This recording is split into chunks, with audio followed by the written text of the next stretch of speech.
नमस्कार फ्रेंड, मी ॲडव्होकेट संजय गुरव. आज आपण भारतीय संविधानातील अनुच्छेद 11 आर्टिकल 11 या कलमाच्या तरतुदी आज आपण समजून घेणार आहोत.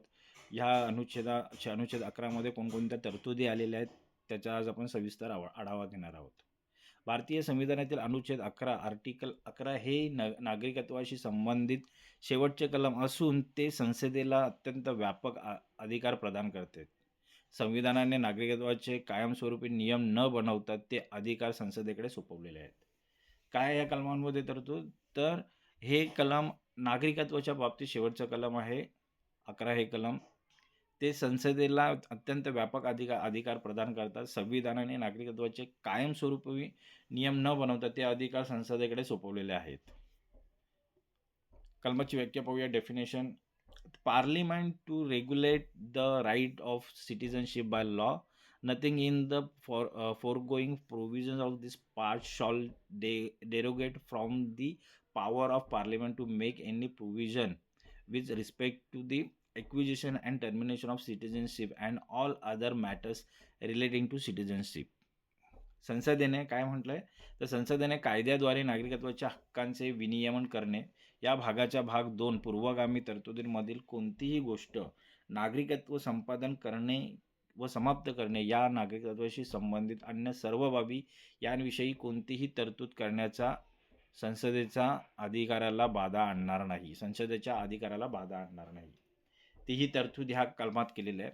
सोप्या शब्दात स्पष्टीकरण पाहूया, समजून घ्या. अनुच्छेद 5 ते 10 मध्ये केवळ संविधान लागू होताना 26 जानेवारी 1950 रोजी कोण नागरिक असेल याचे नियम आहेत.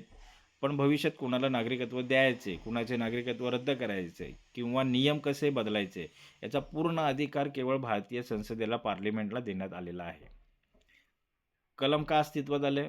संविधान सभा जेव्हा नागरिकत्वावर चर्चा करत होती तेव्हा त्यांना जाणीव झाली की बदलत्या काळानुसार नागरिकत्वाचे प्रश्न बदलू शकतात. उदाहरणार्थ निर्वासित, परदेशात जन्मलेले मूळ इत्यादी.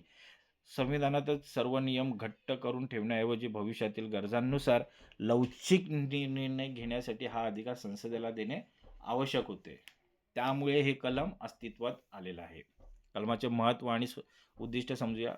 लवचिकता, फ्लेक्झिबिलिटी: बदलत्या परिस्थितीनुसार नागरिकत्वाचे कायदे बदलण्याची सोय करणे. संसदेचे सार्वभौमत्व: नागरिकत्वासारख्या राष्ट्रीय महत्त्वाच्या विषयावर निर्णय घेण्याचा अंतिम अधिकार लोकप्रतिनिधींना संसदेला असणे.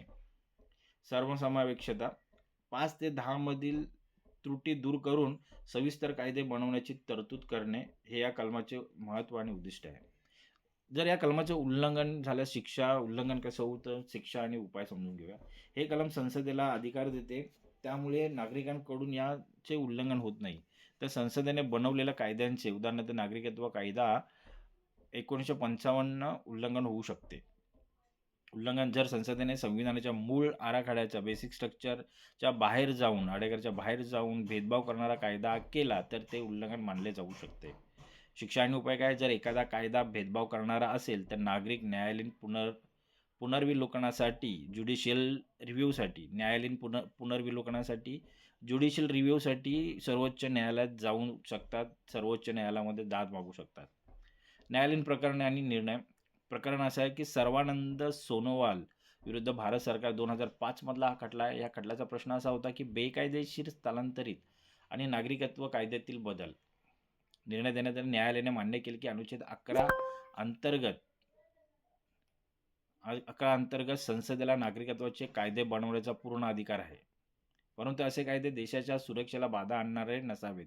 संसदेचा कायदा हा संविधानातील मूलभूत हक्कांच्या चौकटीत असावा, असा ह्या खटल्याचा निर्णय देण्यात आला.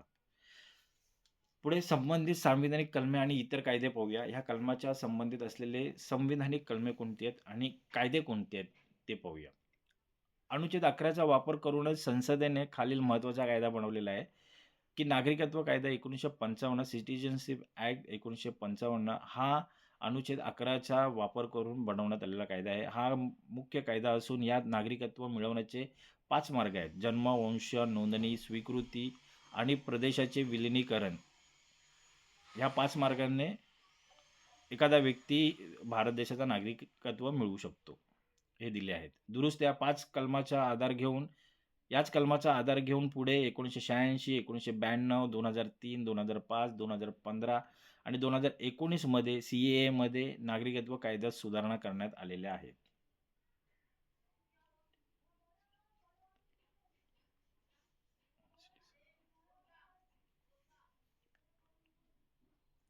कलमाची समीक्षा पाहूया. सकारात्मक बाजू कोणत्या आहे कलमाची? हे कलम संसदेला सामर्थ्यवान बनवते, ज्यामुळे देशहितासाठी आवश्यक बदल त्वरित करता येतात. नकारात्मक चिंतेचा विषय.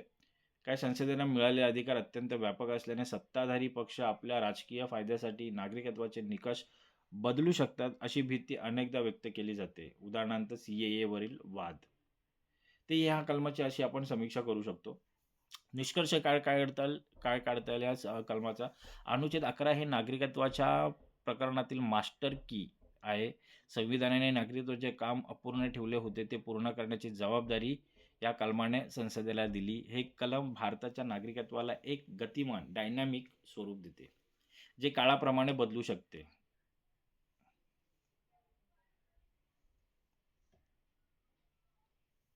तर मित्रांनो, आज आपण अनुच्छेद भारतीय संविधानातील कलम 11 हे चांगल्या प्रकारे समजून घेतलेलं आहे. हे कलम चांगल्या प्रकारे अजून समजून घेण्यासाठी तुम्ही हा व्हिडिओ वारंवार पहा, जेणेकरून कलम 11 बद्दल तुमचं ज्ञान वाढेल आणि तुम्हाला चांगली समज येईल. चांगल्या प्रकारे समजून घेता येईल. असंच कायदेविषयक माहिती मिळवण्यासाठी तुम्ही आमचं चॅनल सबस्क्राईब करा, लाईक करा, शेअर करा. आपल्या प्रियजनांना, मित्रांना हे व्हिडिओ शेअर करा, जेणेकरून त्यांचेही कायदेविषयक ज्ञान वाढेल, त्यांनाही कायदेविषयक माहिती मिळेल. तर आज आपण इथेच थांबूया. धन्यवाद.